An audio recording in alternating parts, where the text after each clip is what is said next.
morning. I'd like to welcome everyone to the June meeting of the Knoxville Historic Zoning Commission. This meeting is broadcast on several TV stations, so please remember to speak clearly and directly into the microphone. This time we'll take the roll, please. Yes, good morning. For the record, the Knox County Historic Zoning Commission will not convene as there is no business. For the Knoxville Historic Zoning Commission, Rick Blackburn. Here. Elizabeth Eason. Here. Jennifer Bradley. Here. Casey Fox. Here. Hallie Hearns. Here. Daytwana Mitchell. Here. Lynn Randazzo. Here. Travis Tillman. Here. Stanton Webster. Here. That's 9 in attendance, Mr. Chair. Great, thank you, Dory. At this time, we'll have a swearing in of the speakers. If you wish to speak on an item, please stand now and answer with "I do" to the following affirmation. I solemnly affirm the testimony I am about to give shall be the truth, the whole truth, and nothing but the truth. Thank you. We ask that all speakers please limit their presentation to 5 minutes, and also that you please give your name and address before speaking and sign in at the desk by legibly printing your name and address. The appeals of any Historic Zoning Commission decisions may be made to Chancery Court within 60 days of the date of this meeting. At this time, we'll have the approval of the minutes. Motion to approve. Second. Thank you. All those in favor, aye? Aye. Any opposed? All right. Okay. Lindsay, will you take us through the staff reports, please? Yes, so the level 1 COAs issued since the last meeting at 305 East Scott Avenue. This was some in-kind repair and replacement to a front porch, including the removal of porch flooring, replacement with wood tongue and groove porch flooring, some structural repair, the repair and placement in kind of wood trim, and the installation of a beadboard tongue and groove porch ceiling. At 219 West Glenwood Avenue, this was a larger project, and it was after the fact. The applicant has been informed that if the work does not clearly fit the scope of a level 1, they will be required to make repairs. The applicant will be reconstructing a 2-story porch with the exact dimensions, details, and materials as existing. The new front porch will use the existing entry steps, the brick piers as the foundation, new wood tongue and groove porch flooring, a new 12-inch wood tapered fluted columns. The applicant is intending to replicate the capitals that were there before the simple square 3-level capitals were installed. There will be detailing to match the existing in dimensions and placement. And then the applicant will be reconstructing the upper porch using the existing balusters with necessary new ones custom built to replicate the existing. No other exterior work to the house is included on that COA. All right, thank you, Lindsay. Okay, our first case is in Old North Knox. It is file number 6F23HZ, 1622 Jefferson Avenue. And this one is actually in Edgewood Park City. Oh, thank you. Yes, it says it right there. So this application includes a new rear deck and a new rear addition. So the applicant will be removing an existing deteriorated wood deck and replacing it with a partial width wood deck measuring 12 by 9 feet 5 inches. This deck will be set on wood posts and feature a wood balustrade. The applicant also will be constructing a new addition that will be projecting from the right side of the rear elevation. You can see that called out in blue on the left side of your screen, and then on these 2 other diagrams here. The addition will measure approximately 14 feet 4 1/4 inches wide by 18 feet 10 inches deep. The sunroom will have a gable roof clad in standing seam metal, an exterior of adjoining 2 light wood casement windows above a decorative wood trim, and a foundation of brick piers with wood screening in between the piers. There's decorative wood detailing on that rear elevation that will reflect the primary house. So some of the relevant guidelines: removal of the existing deck and construction of the new wood deck meets the design guidelines. Balusters should be set into the top and bottom rails, and that is indicated on these drawings here.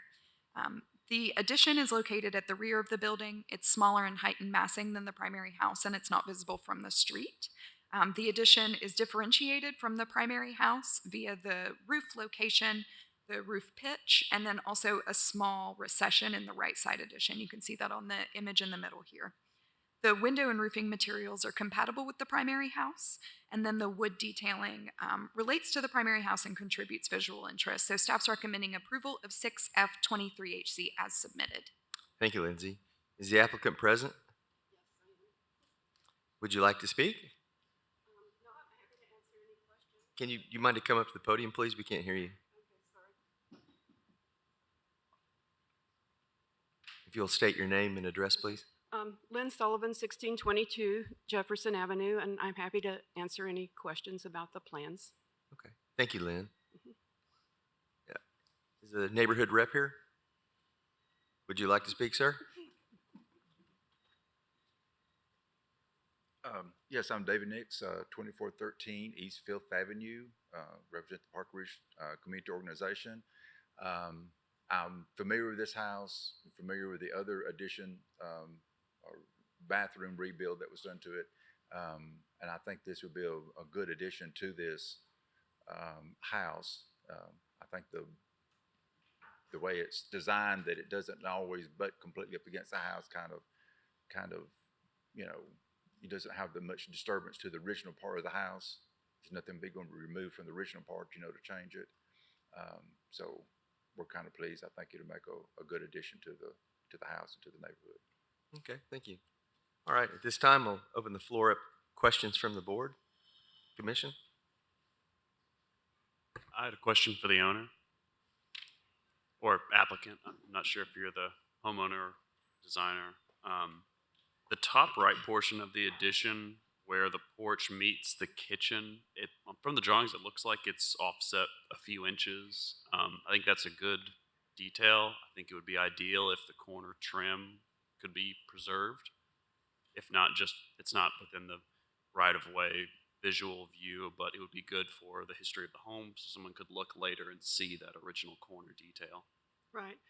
The idea was that the only thing that would happen to the original structure is that some boards would be nailed on it, but no, that corner will be left intact.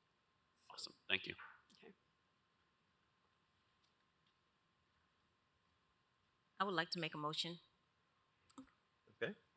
I move that we approve based on staff recommendation. I'll second that. Thank you. We've got a motion been properly seconded. Any further discussion? If not, we'll call the vote. All those in favor, aye. Aye. Any opposed? Thank you very much.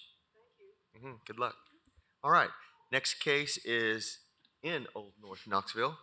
File number 6D23-HZ. Lindsay? Yes, so this is on the 200 block of Leonard Place. It's a 0 address, but you can see it called out right here on the screen. This is a new primary structure fronting Leonard Place. It's a 1.5-story house, proposed to measure 28 feet wide by 63 feet 7 inches deep. That length does include an 8 feet deep front porch and then a 12 feet deep rear porch. The house is proposed to be set 20 feet from the front property line, has a side gable roof, clad in asphalt shingles, an exterior of a horizontal lap, and then board and batten siding, and a foundation that's 2 feet tall, 2 feet 10 inches tall at the facade. Parking, as you can see on the site plan, is a pad located at the rear of the house, which is accessible from the alley. You can see the block itself here in street view. The facade has a centered front gable roof dormer. There are 3 adjoining 1/1 windows. There's a full-length shed roof porch supported by square wood posts on brick piers. The dormer is clad in board and batten siding, and there's shingle siding above the windows. The shingle siding is carried over on the side gables as well. The 3-bay facade features 2 double-hung 1/1 windows, and then there's a craftsman-style door flanked by side lights. You can see the 2 side elevations here on the screen. And then the rear elevation has a large shed roof dormer, clad in board and batten siding with 3 small windows. So some of the relevant staff findings: the average front setback of the block is actually 15.4 feet. This says 16.5.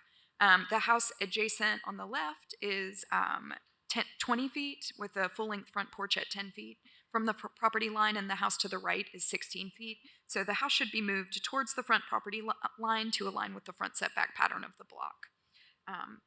Interpreting a craftsman-style house is appropriate for the context, although the immediate block, which you can see here, is characterized by Queen Anne cottages and two-story Queen Anne houses.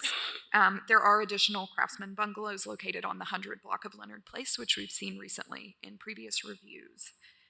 This is a 1.5-story house. It's proposed for a block that has 1 to 1.5-story houses, then with 2-story houses at the west end.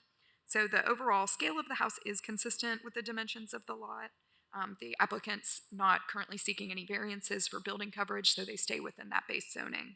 The front and the rear dormers are relatively large in scale. The rear dormer will be minimally visible from the street, but the board may choose to discuss the overall scale and design in relation to the house. The house has a side gable roof. It doesn't specify the pitch. The design guidelines are specific on a 12/12 pitch, but as discussed in previous reviews, some craftsman houses have roofs less steep than a 12/12. The applicant should specify the roof pitch using an 8/12 or higher. And in an email response from the applicant and their staff, they did say it's an 8/12. The foundation is 24 inches tall at the front and reduces in height towards the rear. The porch foundation is clad in brick veneer, but the side elevations look like they are unfinished CMU. Brick should clad all elevations of the foundation. In terms of materials, the guidelines just recommend that new buildings be consistent with materials on the street. Fiber cement lap siding has been approved for new construction or additions in the Old North overlay. The lap siding should be smooth finished and 4 to 5 inches in exposure to be compatible with the siding on the street. Wood siding would also meet the design guidelines. So the applicant should provide final material specs. The gable fields on the dormer and side gables should be revised to feature just one siding element. Shingles or a board and batten could be considered instead of 2 to be compatible with historic craftsman details. The porch is, the house incorporates an 8 feet deep front porch, which meets the design guidelines. The design of a wood post on a brick pier is also compatible with the craftsman design. However, in this side elevation, it looks as though they taper out, and then in the front, they're flat. So the drawings should show that final design intent. The rear porch is large in scale, with a pretty unique roof form here with the gable on the shed roof, but it will not be visible from the public right-of-way. Overall, the side elevations have a sufficient amount of transparency. However, the windows are irregular in size and placement. On the upper gable fields, the window placement and design should match or be compatible on both sides. The applicant has not provided information on window materials, and the windows should incorporate sills and trim compatible with historic windows in profile and depth, with a profile to be submitted for approval.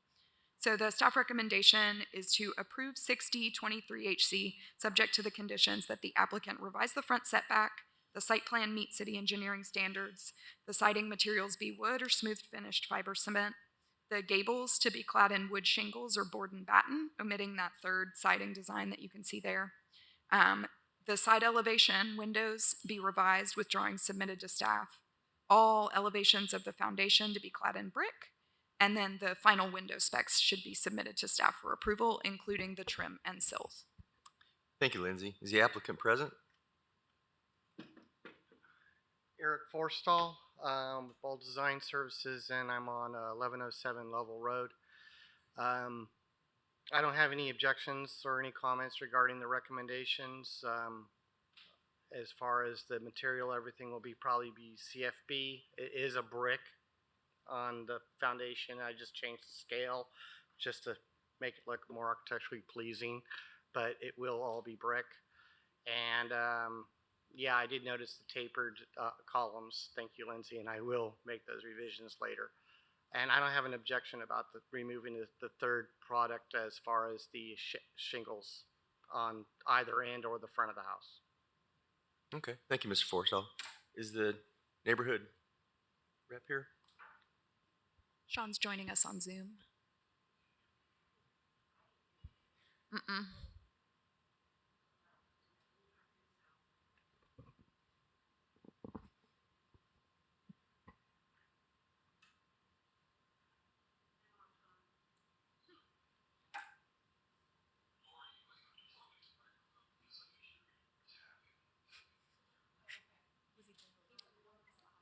Yeah.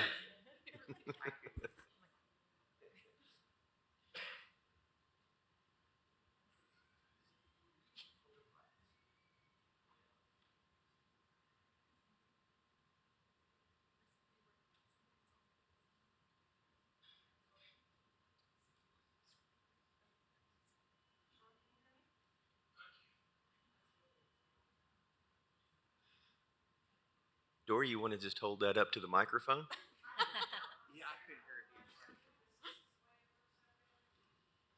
There you go.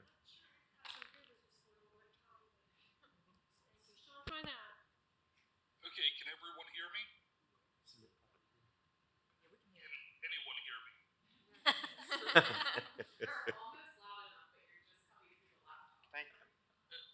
Lindsay, would it be better if I were to call your cell and you could hold my phone up? I guess. No idea why this is Yeah. Yeah, that'll work. Yeah, that works. working. Could hold it Sure, up to a Sure, microphone. Sean. I'll call the cell.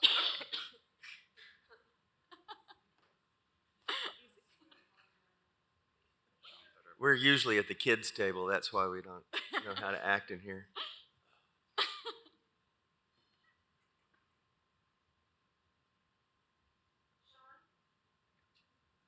He's calling. Hi, Sean. Okay, let's see. And maybe you can do a quick test here. Oh, speaker. Okay. All right. Sean. No. All right, try one more time, Sean. Can you hear me? Yeah. Yes. Okay. Well, typically, as you all know, I come down to the city, and from now on, I always will.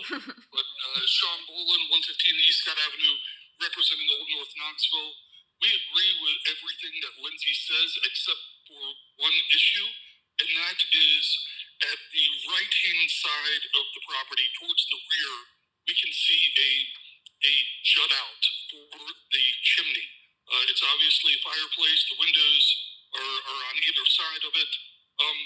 That is just sticks out like a sore thumb.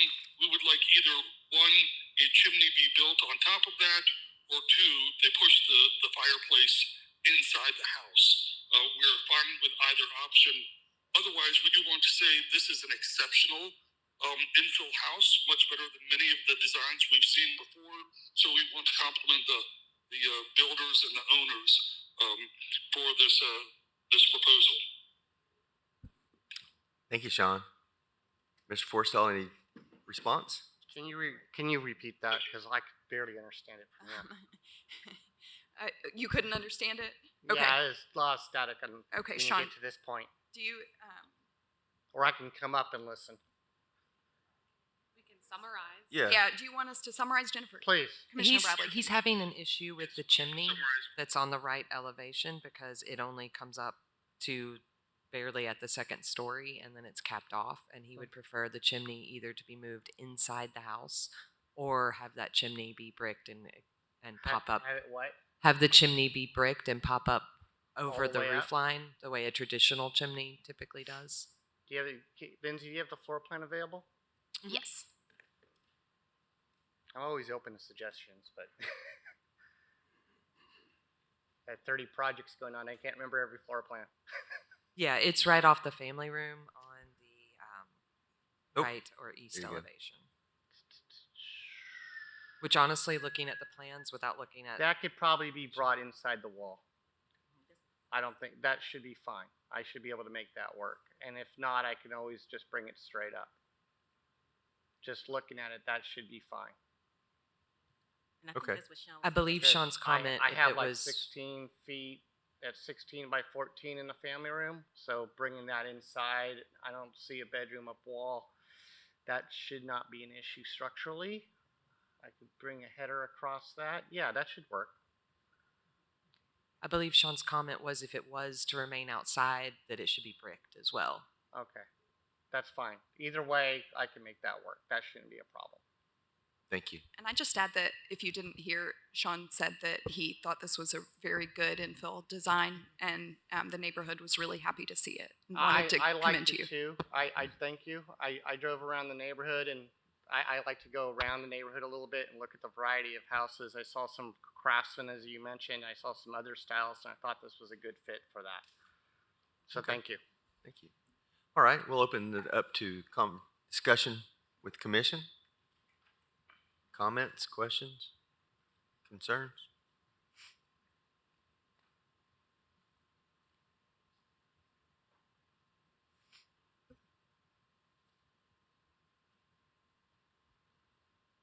there's no further discussion, I'll make a motion to approve per staff recommendation with the 6 conditions that Lindsay outlined, as well as a 7th, that the chimney either be brought within the footprint of the house or be clad in brick and extended vertically to mimic a typical chimney.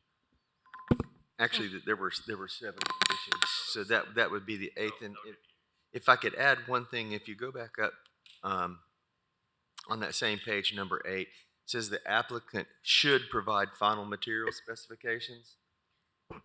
Do we want to include that in or Correct, and that's reflected in condition number 3. 3? Okay, thank you. All right, carry on. Do we have a second? I'll second. Thanks, Casey. All right, we've got a motion. It's been properly second. All those in favor, aye. Aye. Any opposed? Good luck, Mr. Forstall. Thank you very much. Thank you. All right. Last case is staying in Old North Knox. It is case number 6E23-HZ 409 East Oklahoma Avenue. Okay, so this is the demolition of a non-contributing structure, a non-contributing secondary structure. This is a 2-story building that has a front gable roof clad in asphalt shingles, an exterior of concrete block, wood lap siding in the gable fields, and then there are 2 garage doors fronting the alley with a pedestrian door providing access to the 2nd-story interior space. That's on the east elevation. There is a single light picture window and metal multi-light windows. So the house is a contributing structure to the historic district and the local overlay. The National Register nomination actually includes a contributing outbuilding, but it describes a 1-story frame garage with asbestos shingle wall covering, which does not reflect what is existing on the property. This has a CMU construction and window details indicating a mid-century construction date, which is different from the Queen Anne design of the primary structure. So in the opinion of staff, this is a non-contributing outbuilding. The applicant has provided photos showing moisture intrusion on the concrete blocks, collapsed concrete and wood stairs, and openings at the attic level. This application relates to only demolition of this secondary structure, that any new secondary structures on the property would be reviewed by the HCC. Just want to see. Okay. You didn't tell us what the Oh, so sorry. Based on the building's non-contributing nature, staff recommends approval of the demolition as proposed. Thank you. Is the applicant present? Okay. If the applicant was going to be present, they were going to participate via Zoom, and I don't see them on there. Okay. Does the neighborhood rep have any comments? Yes, Sean Bolin, 115 East Scott Avenue, representing Old North Knoxville. Thank you. Yes, we agree with staff recommendation. Okay. Thank you, Sean. Any questions or discussion from the commission? If not, I'll make a motion to approve based on staff recommendation. Second. Thank you. All those in favor, aye. Aye. Any opposed? All right. Thank you very much. Meeting's adjourned. Quick Hang on, other hang on. business. I just wanted to make the Historic Zoning Commission aware that the Gibbs Drive neighborhood is interested in pursuing a historic overlay. So they've been speaking with some city council representatives, and they anticipate a resolution sort of placing that on planning's work program in July. So that'll be something to look forward to in the near future. And then as we've, Commissioner Rondazzo had asked me for a progress update on this one after the last meeting. The Edgewood Park City design guidelines are just receiving their final revisions. There's some graphic things that are needed. And then the next step is for those to go to City Council for approval, and we hope to have that by late summer. Okay. Thanks, Lindsay. Thanks, everybody. We're adjourned.